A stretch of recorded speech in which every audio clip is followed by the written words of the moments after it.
Ciencia, innovación, tecnología. UJAT Conciencia. UJAT Conciencia. UJAT Conciencia. El espacio de divulgación a través de las voces de sus protagonistas. Iniciamos. Hola, ¿qué tal? Me da mucho gusto que se conecten en esta transmisión, en esta emisión. Esto es UJAT Conciencia.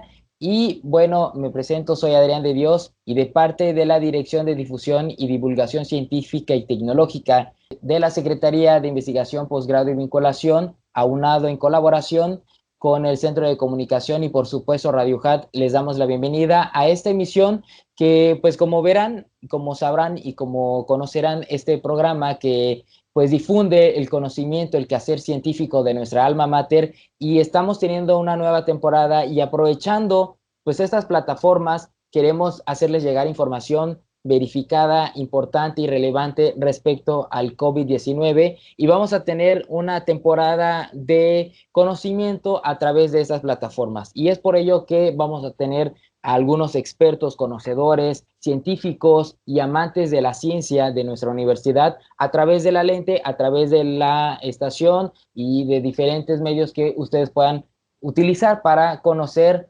las novedades respecto al COVID-19. Y por ello que tenemos en esta primera edición de esta modalidad a un invitado de la División Académica de Ciencias Biológicas. Él es el doctor Rafael Ávila Flores, a quien le damos la bienvenida. Rafa, ¿cómo estás? Bienvenido. Muy bien, muchas gracias, Adrián. Pues aquí muy contento pues me estoy enterando que es la emisión inaugural de esta serie. Pues con mucho gusto trataré de compartir la experiencia que tengo en relación con el estudio de los murciélagos y pues dispuesto a atender cualquier inquietud que tú me puedas plantear. Y me voy a permitir comentarles respecto a la trayectoria científica del doctor Rafael Ávila Flores, quien, bueno, él es biólogo egresado de la Facultad de Estudios Superiores de Iztacala de la UNAM, es maestro en ciencias por la Universidad de York en Toronto, Canadá, y es doctor en filosofía con especialidad en ecología por la Universidad de Alberta en Edmonton, Canadá. También ha realizado estudios postdoctorales y estancias de investigación propiamente en la UNAM. Es miembro del Sistema Nacional de Investigadores del CONACYT nivel 1, es profesor investigador de tiempo completo en la División Académica de Ciencias Biológicas de nuestra alma mater y ha publicado artículos científicos en revistas internacionales arbitradas. Es editor asociado de revistas nacionales y ha sido revisor de artículos científicos para diversas revistas arbitradas nacionales e internacionales. También le interesa el análisis de las respuestas individuales y las poblaciones de los mamíferos, en particular conducta, selección y uso del hábitat, dinámica poblacional y demografía, y sus interacciones con el ser humano en paisajes antropizados, incluyendo paisajes agropecuarios y urbanos. Así que pues, como ven, pues Rafa es conocedor de todo lo que podemos plantear el día de hoy, y como adelantabas, vamos a platicar también de los murciélagos, y pues hay mucho de qué podemos platicar, ¿no? Así es, y bueno, en este periodo de contingencia, pues la verdad, la gente tiene muchas inquietudes y pues me gustaría poner mi granito de arena para tratar de aclarar algunas cosas que por ahí estamos percibiendo y que seguramente ustedes también han percibido, ¿no? Claro, y de verdad que es importante que podamos generar este tipo de medios para poder explicarle a las personas que es un tema interesante sobre los murciélagos que se está asociando mucho con la cuestión del COVID-19, y no solamente eso, sino nos vamos un poco más a la historia, pues vemos que tiene más relación con los seres humanos, y es aquí donde empezamos a platicar sobre la relación, la interacción de los murciélagos con el hombre a través de la historia. Platícanos un poquito de esto. Pues los murciélagos en realidad han convivido con los seres humanos desde el inicio de la historia biológica de los seres humanos, desde que, bueno, los ancestros de los seres humanos incluso, ¿no? Pero bueno, una vez que el Homo sapiens se originó en algún lugar de África y se dispersó por el mundo, pues convivió desde entonces con los murciélagos, simplemente muy probablemente en los refugios de los seres humanos, en las cuevas, por ejemplo. Es muy probable que ahí hubieran convivido estrechamente con los murciélagos. Después, a lo largo de la historia, pues han tenido han sido apreciados de diferente manera por diferentes culturas. Generalmente están asociados a lo misterioso, a lo místico, simplemente por ser criaturas de la noche que son rara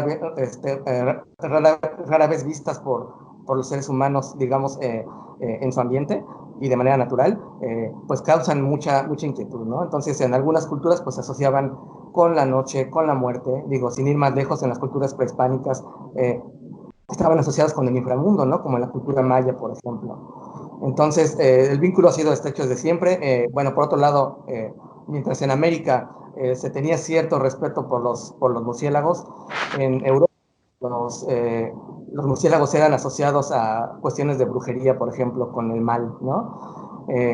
Y bueno, en algún momento de la historia los murciélagos convergieron en América a través de los europeos y pues fue justamente a través de la literatura que los murciélagos comenzaban a ser asociados con otro terrible mito que es el del vampirismo, ¿no? Pero todo surgió a raíz de una novela, ¿no? De Drácula de Bram Stoker, pero realmente, bueno, los murciélagos, excepto 3 especies que sí se alimentan de sangre de animales, el resto de las casi 1400 especies se alimentan de cualquier otra cosa menos sangre, ¿no? Claro, también es importante mencionar esta parte porque, pues en efecto, la mayoría cumplen la función de polinizadores como otros animales, ¿no? Y esa es la parte que debemos resaltar y considerar más sobresaliente de los murciélagos. Así es, bueno, aquí yo tengo una visión un poco peculiar de este asunto. Yo tengo la firme filosofía de que la fauna silvestre y las plantas y todos los seres vivos tienen que ser respetados, simplemente porque cada uno se originó de manera independiente de los seres humanos, cada uno tomó su propia ruta evolutiva y independientemente de nosotros. Entonces, los animales, las plantas y los hongos y las bacterias y los virus no tienen por qué justificar su existencia para nosotros. No tendrían por qué, ¿no? Sin embargo, bueno, los conservacionistas entendemos que para la gente es más fácil ayudarnos a proteger algo que ellos valoran, que ellos conocen primero y después que valoran. Entonces, en ese sentido, pues los ecólogos especialmente nos hemos dado la tarea de tratar de encontrar de qué manera los murciélagos o de qué manera participan en la dinámica de los ecosistemas. Y algunas de esas participaciones tienen repercusiones para los seres humanos, y eso es lo que conocemos como servicios ecosistémicos o servicios ambientales. Ahí ya va directamente la manera en que los animales nos benefician. En el caso de los murciélagos en particular, pues sí se les ha asociado a diversos servicios, particularmente 3 servicios, que son, como bien decías, el de la polinización. Hay una fracción de murciélagos, no son tantos, pero bueno, que se alimentan de néctar y polen y que polinizan cerca de 500 o poco más de 500 especies de plantas, algunas de ellas de importancia comercial, como el agave tequilero, por ejemplo, ¿no? O el chicle o el plátano, por ejemplo. Esa es la primera. La segunda es el servicio de dispersión de semillas. Entonces, también una fracción más grande de murciélagos se alimenta de frutos.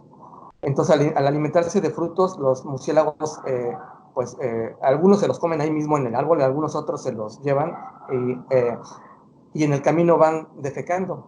Y bueno, como las semillas no son digeribles por los tractos digestivos, por los estómagos y los intestinos de los murciélagos, entonces se liberan semillas en los espacios del bosque, de la selva, espacios abiertos, y particularmente en espacios abiertos, algunas de estas semillas germinan, crecen y van propiciando que se regenere la selva, ¿no? Entonces esto es particularmente importante para especies de plantas que son pioneras en estos ambientes abiertos, como los potreros, por ejemplo, en un ambiente agropecuario, ¿no? Y el tercer beneficio que nos aportan los murciélagos es el servicio de control de plagas, ¿no? Este es quizás el más generalizado, porque pues cerca del 70-75% de las especies de murciélagos se alimentan de insectos. Entonces, muchos de estos insectos son especies plaga para la agricultura, o para la jardinería, o especies de insectos que afectan, por ejemplo, los árboles urbanos. Entonces, los murciélagos, al alimentarse de estos escarabajos, polillas particularmente, pues van controlando a estas plagas de los cultivos y de las plantas, ¿no? Esa sería la tercera función. Hay una cuarta que algunos manejan y bueno, es cuando podemos obtener algún bien, por ejemplo, que puede ser aplicado para la biomedicina. Entonces hay una especie de murciélago, el murciélago vampiro común, que tiene tiene un conjunto de sustancias anticoagulantes en la saliva que están siendo estudiadas y están siendo probadas para poder deshacer coágulos de la sangre, por ejemplo, para atacar la trombosis. Entonces también hay una aplicación biomédica en este caso, de unas enzimas que están presentes en la saliva de los murciélagos. Entonces serían esas cuatro funciones, ¿no? Sí, claro. En ese caso también mencionas algo muy sobresaliente y es que la especie de la clasificación de los vampiros, pudiéramos platicar que es también algo que a ti te interesa, ¿no? Que los has planteado en algunos de tus estudios. Cuéntanos también cómo podemos asociarlo en esta temporada. Muy bien. También yo tengo la convicción de que para poder promover estrategias adecuadas de conservación, tenemos que ver las dos caras de la moneda, ¿no? Hay especies una gran variedad de especies, la inmensa mayoría de especies de murciélagos, a los que podemos encontrarle algún beneficio, ¿no? De poder convivir con ellos, como los que te decía. Particularmente hay una especie de murciélago que está muy asociada a un problema serio para la ganadería en América Latina, que es el murciélago hematófago vampiro común. Su nombre científico es Modus rotundus. Bueno, el problema no es que se alimente de sangre, ¿no? Porque en realidad es un animal que busca a las presas en la oscuridad. Por ejemplo, en ambientes naturales serían tapires, venados, puercos de monte, etcétera, ¿no? En ambientes agropecuarios, lo que buscan especialmente son vacas, pero también pueden atacar caballos, puercos, borregos, etcétera, gallinas, ¿no? Y el problema es que este murciélago puede transmitir el virus de la rabia al alimentarse de sus presas, ¿no? No es que sea el único que es portador de rabia. En realidad, cualquier mamífero puede en algún momento ser portador de la rabia, o al menos puede infectarse y eventualmente transmitirla. Hasta los seres humanos también podemos hacerlo en algún momento, ¿no? Pero aquí el problema es eso, la alimentación. Y bueno, esto sí provoca ciertamente pérdidas económicas a los ganaderos. Y si lo vemos como a nivel macro, pues no es una pérdida tan significativa comparada con otros problemas que enfrentan los ganaderos. Pero a nivel local, por ejemplo, para pequeños ganaderos sí puede ser un problema, ¿no? Para ganaderos que tienen 10 animalitos y se le mueren 2, por ejemplo, de rabia, ya es una pérdida importante. Entonces, bueno, lo que estamos tratando de hacer es tratar de estudiar algunos aspectos ecológicos de los vampiros para tratar de identificar situaciones de riesgo para los ganaderos, qué condiciones ambientales, qué tipos de manejo del ganado son los que favorecen más el ataque hacia las vacas, ¿no? Esa es parte de lo que estamos haciendo. Bueno, y brevemente te platico, hay una estrategia a nivel nacional en México que está encaminada a controlar la rabia bovina. Tiene dos ejes, el eje de la prevención, que es la vacunación del ganado, y el eje del control del vector, en este caso, el sacrificio de murciélagos hematófagos. Bueno, nosotros creemos que no es la mejor señal estar promoviendo el sacrificio de murciélagos y no es necesario. Hay estudios que ya han comprobado que económicamente es mucho más redituable hacer un buen programa de preventivo, colocando vacunas suficientes y de la manera correcta al ganado, que estar sacrificando. El sacrificio tiene muchos costos también, no solo económicos, sino también para los murciélagos. Y como te decía, creo que no es el mejor mensaje en zonas ganaderas estar matando vampiros. Lo que estamos buscando son otras alternativas.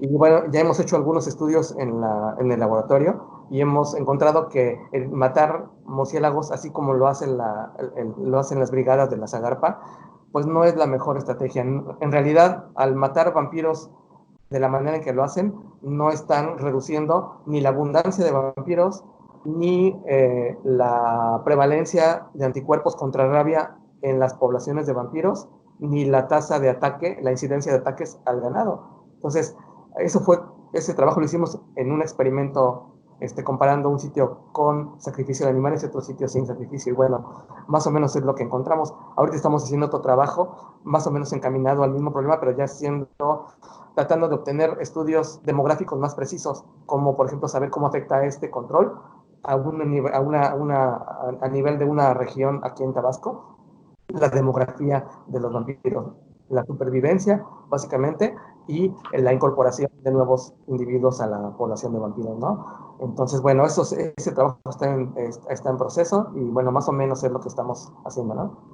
Claro, también, bueno, como mencionaba al inicio, has realizado algunos trabajos y también hay uno que se puede asociar con lo que estás planteando sobre el trabajo que hiciste, compilación de fonoteca de referencia de los murciélagos insectívoros de México, fase uno. Entonces, también, ¿tiene alguna interacción? ¿Podemos ver algunas tendencias con este mismo estudio que lo estás aplicando ahora en las regiones de Tabasco?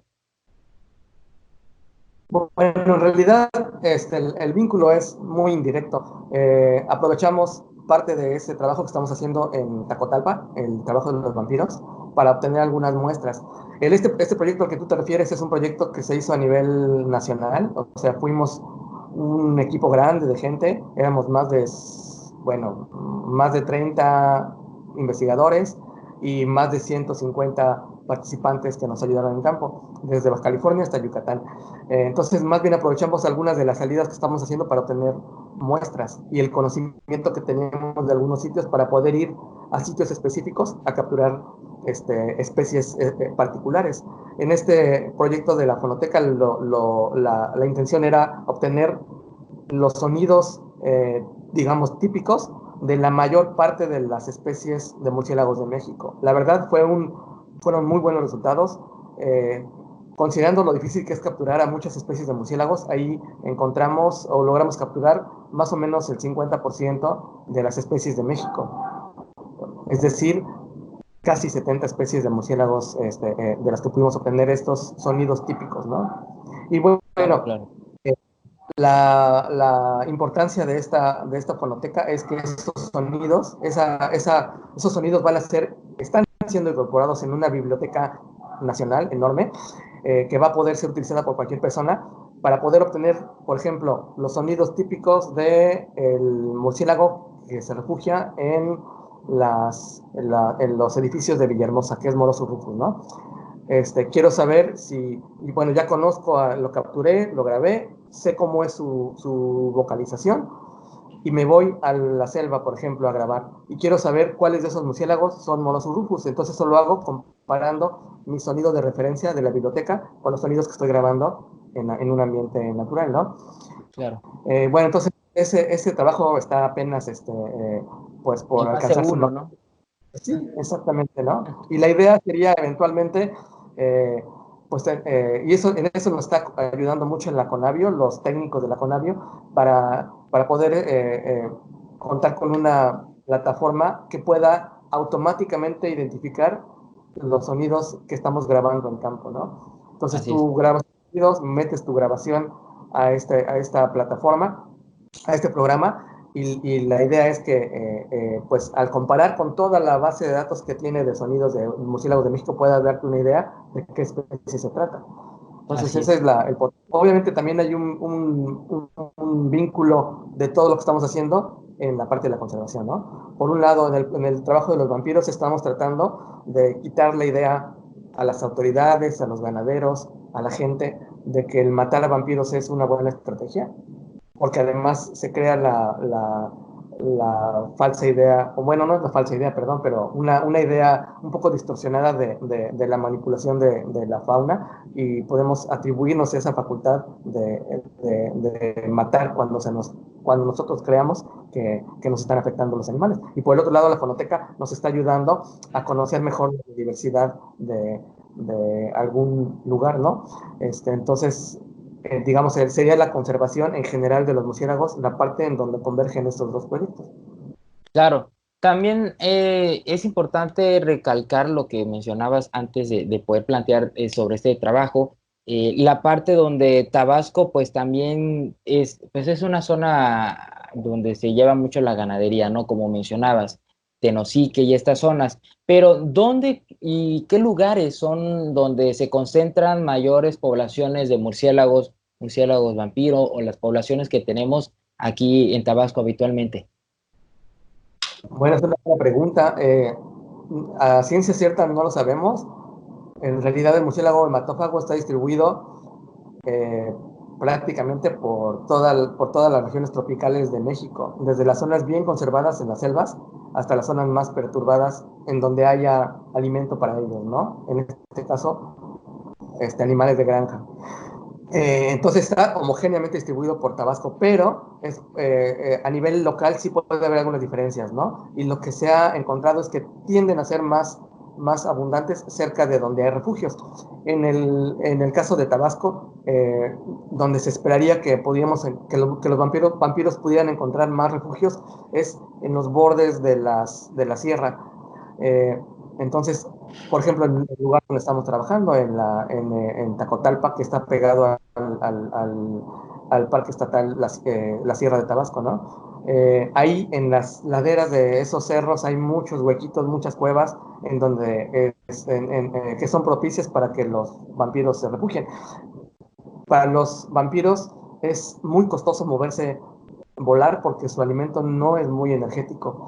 Entonces, ellos tratan de minimizar la distancia que viajan desde su refugio, desde su cueva, hasta el lugar donde está su alimento. Entonces, por eso es que generalmente están asociados a sitios donde hay refugios adecuados, en este caso montañas, o, por ejemplo, ríos caudalosos en donde hay árboles grandes que tienen huecos en donde ellos también se pueden refugiar. Entonces, en eso es probable que haya vampiros. También en la ciudad, bueno, acá en Villahermosa podemos ver, por ejemplo, en Cárdenas, en los municipios donde hay zonas urbanas, también podemos ver que hay cierta cantidad de murciélagos. ¿Y pudieras explicarnos a qué se debe esta situación también? Claro. Bueno, la urbanización generalmente afecta a todas las especies de murciélagos y mamíferos en general, bueno, vertebrados en general, ¿no? Son pocas especies las que pueden explotar adecuadamente los ambientes urbanos. Eh, y hay una variedad de respuestas. Hay especies que, digamos, toleran cierto nivel de urbanización, que pueden aprovechar ciertos elementos del paisaje urbano, y hay algunas especies que incluso se benefician del ambiente urbano. Y este parece ser el caso de algunas especies de murciélagos que están tomando ventaja de las construcciones humanas. Son especies que generalmente se refugian en huecos que están a una cierta altura, pueden ser en árboles, pueden ser en paredes rocosas a una cierta altura. Eh, y la especie más abundante en la ciudad de Villahermosa, por ejemplo, es una especie que naturalmente se refugia en huecos de árboles y en paredes rocosas altas. Entonces, en la ciudad encuentran un equivalente en los edificios. Entonces, si tú vas a tratar de capturar esta especie en la ciudad o a 10 kilómetros de distancia de la ciudad, yo casi te garantizo que vas a capturar más en la ciudad que afuera, ¿no? ¿Por qué? Porque estos edificios ofrecen condiciones que son adecuadas para ellos, ¿no? Entonces, algunas especies se benefician. Entonces, hay de todo, ¿no? Algunas incluso, como te digo, pueden llegar a la ciudad. Así es. Oye, también es imperativo mencionar la situación que pues ahora se asocia mucho de los murciélagos, cambiando un poquito de la plática también dentro del mismo tema, sobre esta situación de que pues se ha considerado que el coronavirus y los murciélagos han evolucionado juntos durante millones de años, ¿no? Dado que diferentes especies de este animal tienen sus propias cepas del virus. ¿Puedes platicarnos un poquito al respecto si hay alguna asociación de este nuevo coronavirus? Bueno, son, digamos, bueno, vamos a llamarles seres vivos, ¿no? Hay un debate entre los biólogos si los consideran seres vivos o no. Bueno, por practicidad voy a llamarles seres vivos. Bueno, entonces en estos virus existe una alta tasa de mutación de su ADN o de su DNA o de su RNA, dependiendo del tipo de virus. Entonces son seres vivos que van cambiando muy frecuentemente, es decir, van mutando frecuentemente. Entonces, cuando tú encuentras un virus nuevo y tratas de compararlo con virus existentes que ya están documentados por la ciencia, a partir de la secuencia de sus nucleótidos en el ADN, es muy difícil encontrar, digamos, un virus idéntico a otro. Entonces, no he encontrado ningún virus exactamente idéntico al coronavirus, al SARS-CoV-2, en los murciélagos. Sin embargo, de todo el banco de genomas que se conoce de todos los animales y seres vivos que existen en la Tierra, el más similar a ese virus SARS-CoV-2 es un virus, un coronavirus, que está asociado ciertamente a un murciélago rinolofilo que vive en Asia, ¿no? Entonces, es por eso que para los científicos la hipótesis más plausible es que el origen de este coronavirus ciertamente esté en los murciélagos. Ojo, el origen del virus no necesariamente quiere decir que haya saltado del murciélago a los seres humanos. En este paso es donde está dándose un debate, ¿no? Y hay demasiada incertidumbre y pues te puedo garantizar pues que nunca tendremos certeza de exactamente cómo se dio ese proceso, ¿no? En parte por lo que te digo, los virus mutan rapidísimo, ¿no? Y además, ¿no? Porque se tendría que analizar cómo pasar el virus de de un animal a los seres humanos, ¿no? No pudiera ser como un tipo, en este caso, como la rabia, ¿no? Es también que hay que tener cuidado en esa parte, ¿no? Cómo lo manejamos como ciudadanos también. Sí, y bueno, aquí, digamos, yo creo que esta parte sería muy bueno que la hablaran con algún virólogo, pero sí puedo adelantar algo del entendimiento que yo tengo de esto. Este virus, el SARS-CoV-2, es muy eficiente para ligarse a ciertos receptores de las células humanas y poder entrar a las células. A diferencia del SARS-1 o de otros coronavirus que sí lo pueden hacer, pero con una eficiencia mucho menor. Entonces, justamente en esas espinas que ya son súper famosas de este coronavirus, bueno, sí, en las espinitas que le ponen hasta en los dibujitos, ¿no? Bueno, justamente en esas espinas están las proteínas que se ligan con los receptores de las células de los humanos. Y en esa parte son muy diferentes estos virus a los otros coronavirus. Y aquí la gran inquietud es porque esta parte de las espinas que se une a los receptores de los humanos es muy similar a un segmento de de RNA de los pangolines, de un coronavirus asociado a pangolines, perdón. Entonces, es por eso que también los pangolines han sido por ahí mencionados como un posible hospedero intermediario, ¿no? Que pudo haber pasado el virus a los humanos, pero te digo, hasta el momento sigue en debate esta hipótesis. Claro, y también viene muy ad hoc a esta importancia, a este comentario, porque, pues, como lo has venido platicando desde el inicio, pues se considera a veces hasta algunos tabúes respecto a a los murciélagos, ¿no? ¿Hay algunas recomendaciones, algunas medidas que puedas pues hacerle al auditorio que está presente en estos momentos sobre cómo manejar pues la situación si se encuentran ante la presencia de murciélagos, ya sea en su casa o si están de excursión regresando pues a nuestras actividades diarias? ¿Puedes hacernos alguna sugerencia? Sí, claro.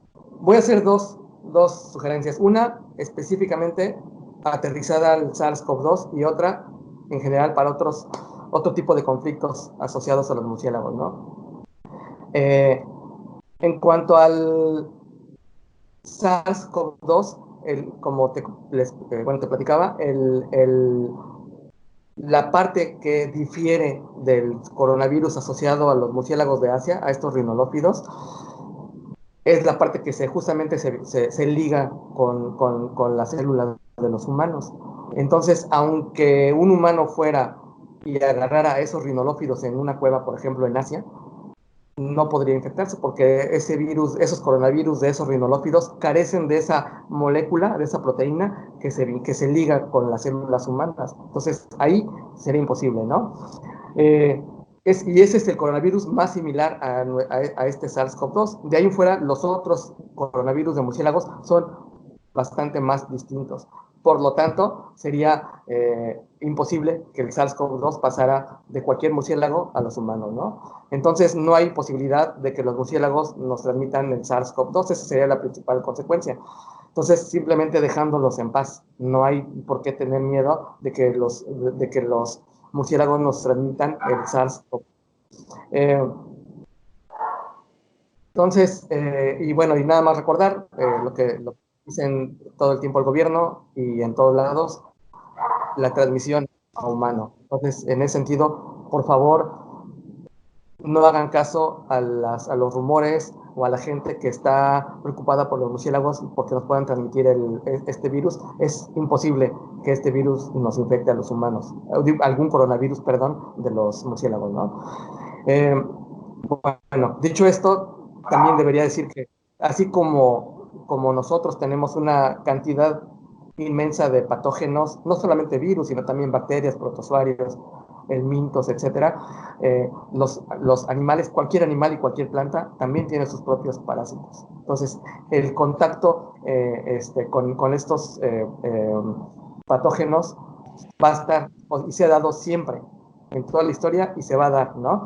El problema es que para que un patógeno de otra especie que evolucionó para ser eficiente en infectar a esa especie, en este caso un murciélago, por ejemplo, pase a otra especie como un humano, tienen que darse cambios en ese virus que son aleatorios y no se pueden predecir. Entonces es muy improbable que eso ocurra, ¿no? Bueno, entonces, en otro tipo de contextos, por ejemplo en la ciudad, ¿no? Donde hay tantos, aquí en Villahermosa que hay tantos murciélagos, ciertamente sí hay algunos riesgos de convivir con los murciélagos de manera estrecha. Y de manera estrecha me refiero a manipularlos, por ejemplo, ¿no? Un murciélago que está en el suelo, por ejemplo, o que está débil, podría efectivamente estar infectado de rabia. Y la rabia, como ya lo hemos platicado, sí se puede transmitir a los seres humanos. Entonces, un animal que está enfermo, que está débil, que está sobre el suelo, pues podría estar enfermo, ¿no? La mejor manera de enfrentar este problema es tomar al murciélago, no matarlo, porque podría estar simplemente debilitado por alguna otra razón, colocarlo afuera de la casa, tomarlo con un guante o con una toalla gruesa y depositarlo en algún lugar sombreado, por ejemplo, en el tronco de un árbol, en alguna pared sombreada, etcétera, y dejar que se vaya, ¿no? Si alguien ve un murciélago que está en un árbol o en una pared y está tranquilo, simplemente dejarlo en paz, ¿no? No hay por qué hacer nada. Y bueno, si hay algunas situaciones de conflicto también, por ejemplo, que pueden estar asociadas al excremento de los murciélagos en casas en donde hay una colonia numerosa.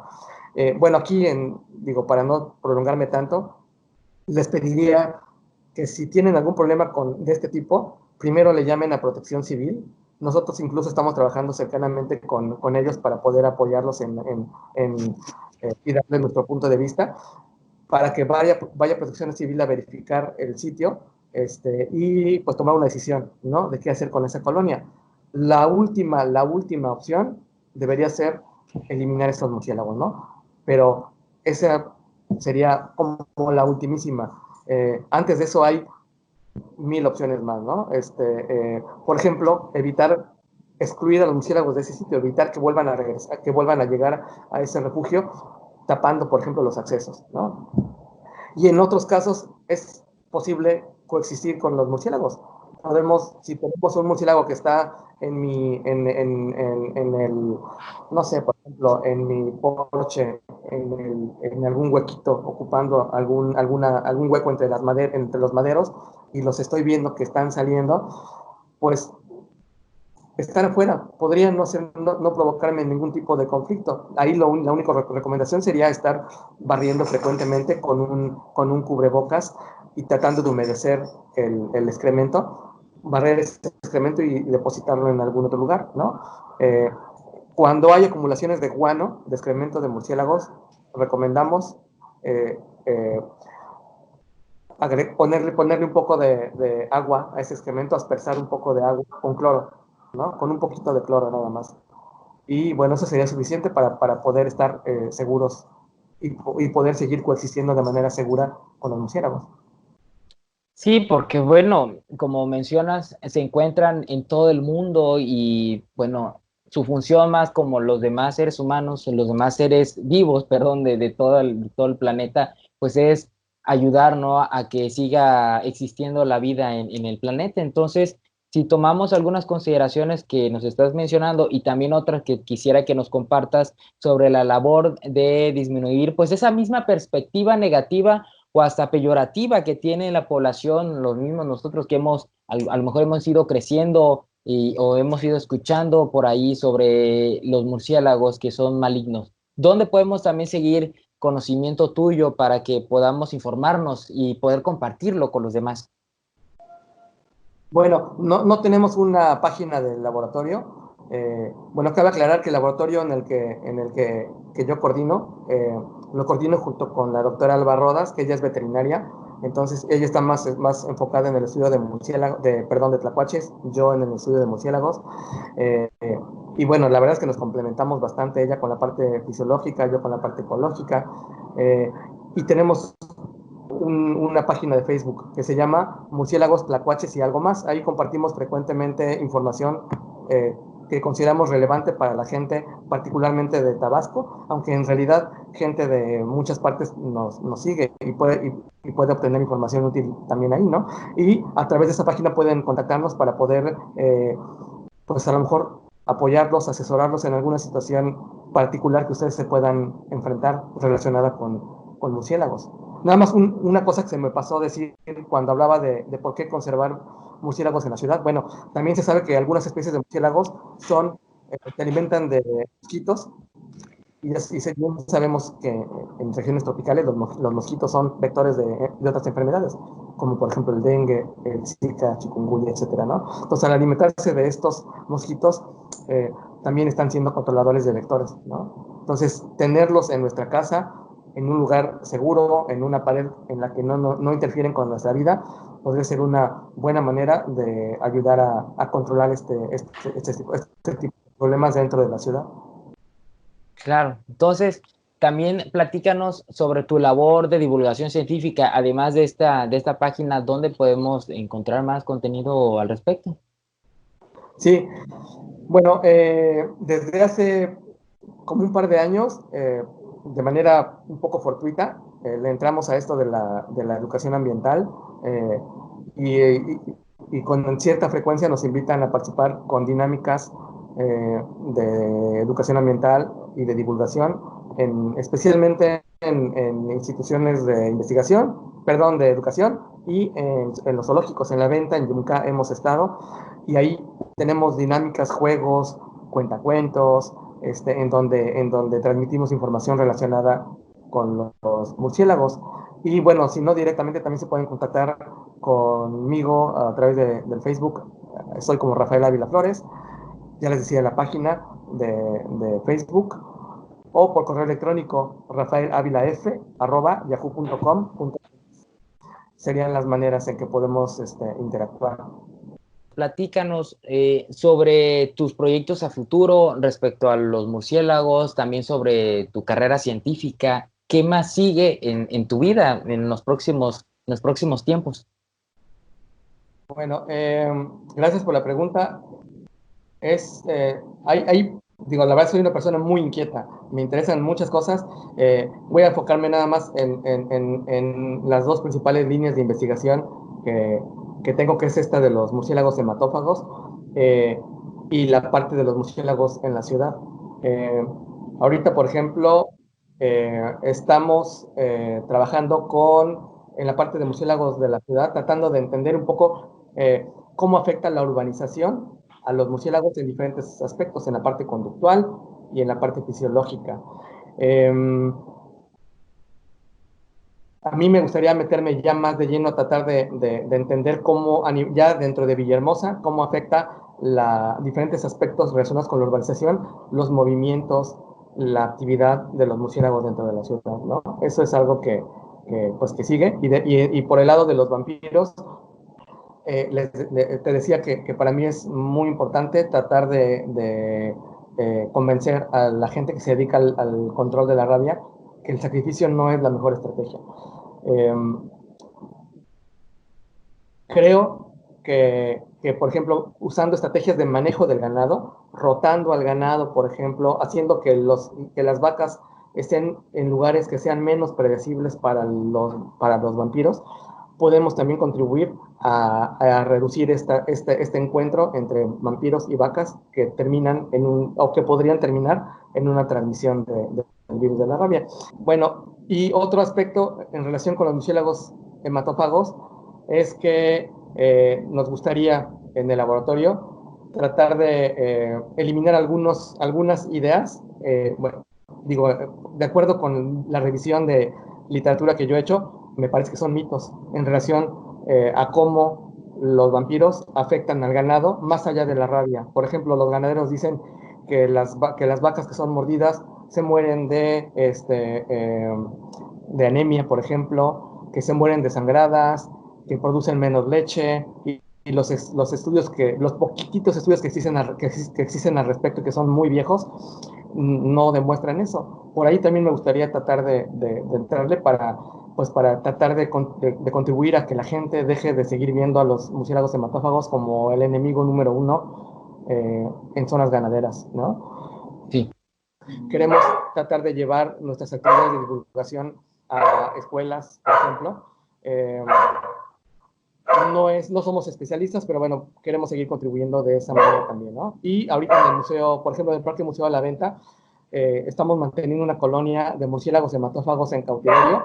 Queremos que la gente, ahora que se reabra el parque, vaya y los conozca de cerca, aprenda sobre ellos. Ahí tenemos información sobre estos animales, que aprenda a ver lo interesantes que son también, que aprenda a ver cómo tienen cualidades que se parecen bastante a las de los humanos, ¿no?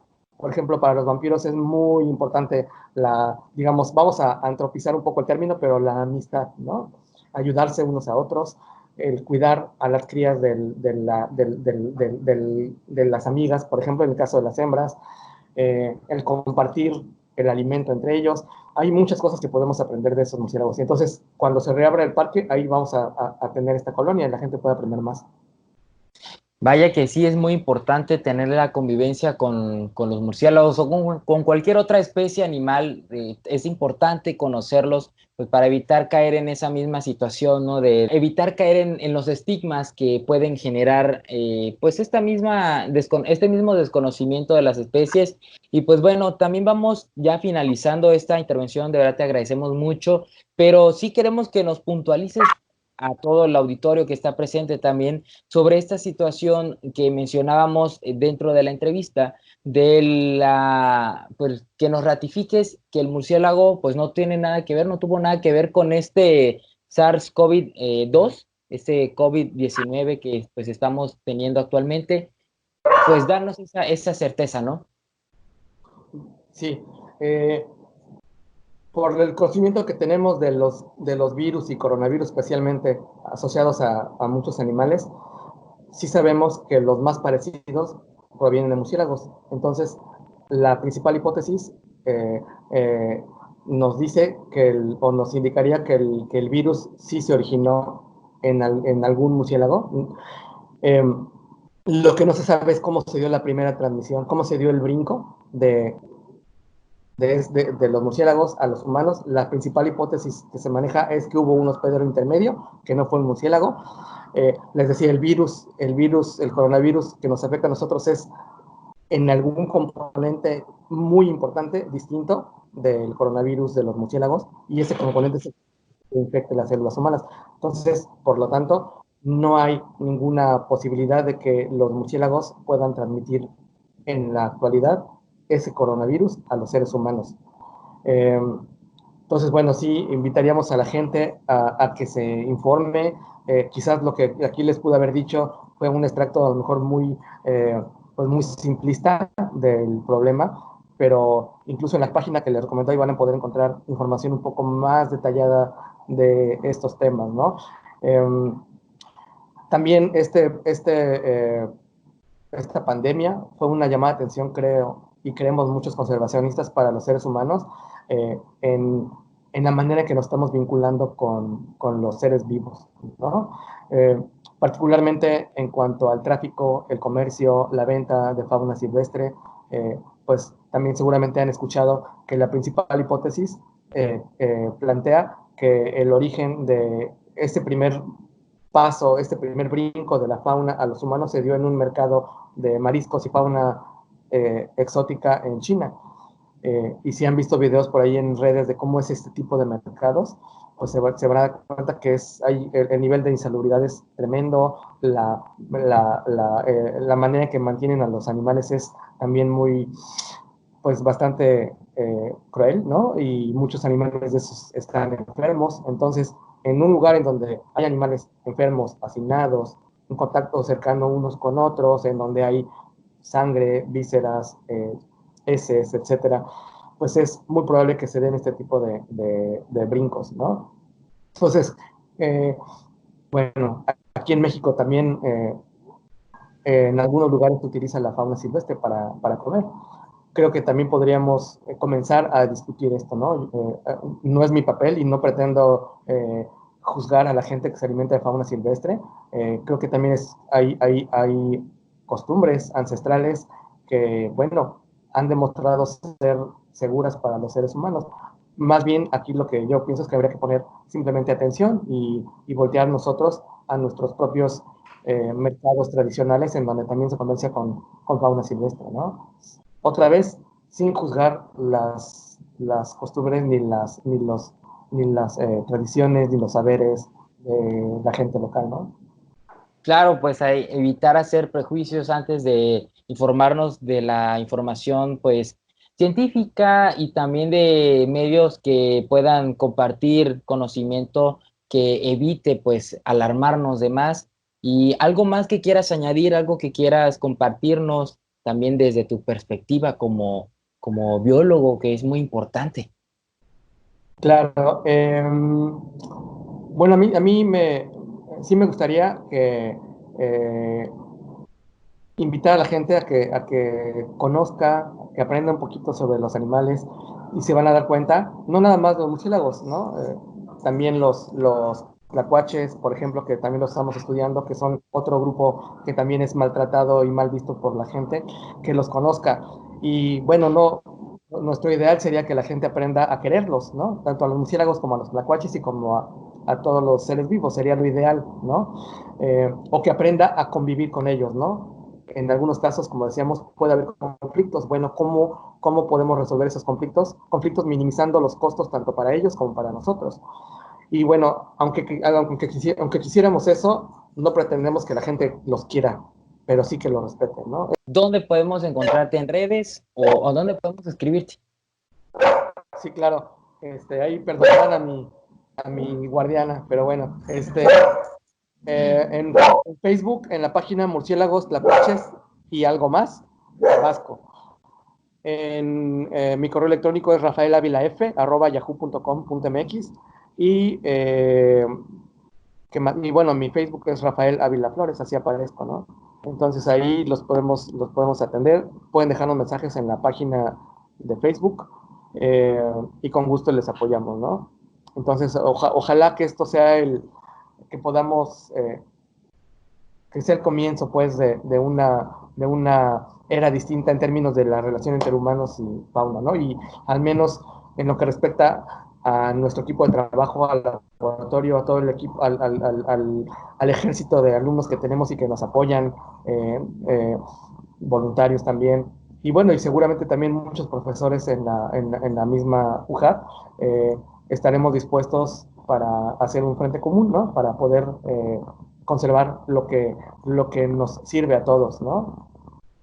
Pues me parece excelente, de verdad te agradecemos muchísimo por tomarte el tiempo de poder platicar pues todo lo que tú conoces respecto al tema también. De verdad agradecerle a todas las personas que estuvieron conectadas en esta transmisión, en esta oportunidad de conocer más sobre los murciélagos, tanto también de la perspectiva ante la contingencia que estamos viviendo y también conocer la otra parte que a veces pues por diversas circunstancias no conocemos. Y pues quiero agradecer en nombre de la Dirección de Difusión y Divulgación Científica y Tecnológica, por supuesto, a través de la Secretaría de Investigación, Posgrado y Vinculación, y en este esfuerzo colaborativo con el Centro de Comunicación y Radio UJAT, pues me despido y Rafa, de verdad, gracias por habernos acompañado. Muchas gracias a ustedes y con gusto aquí les acompañaré cuando lo requieran. Saludos a todos por allá.